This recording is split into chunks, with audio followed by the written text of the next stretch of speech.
gusto namin malaman.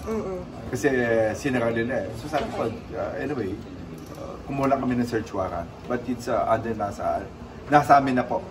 Hindi naman namin iniwanan. So, more or less, we don't see any problem right now.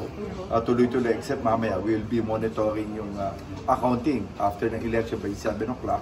By 6, ito, sabi ko, mas marami kaming puwersa by 6 o'clock. We want a full force by 6 o'clock up to 12 o'clock. Yun ang namin sa counting count. Sir, so far, matuturing nating peaceful. Simula kanina umaga hanggang yung oras na to. Oh, very peaceful po. Tuloy-tuloy po yung police natin, tuloy-tuloy po yung huli.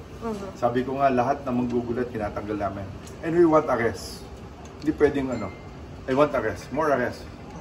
Walang pwedeng gumulo sa eleksyon. So wala na tayong area na nakikita na dapat dagdagan pa natin ang mga tauhan? No, we have already put so many yung mga tao po natin, resources at ground. Ang gusto namin, proper implementation by the end ng election. Kasi by the end ng natin, yung balote, ito na po yung counting eh. I think it's, sabi nga mas magulo ito pag nagsimula na yung counting eh. And we see more people, we see more our police personnel that will be on duty.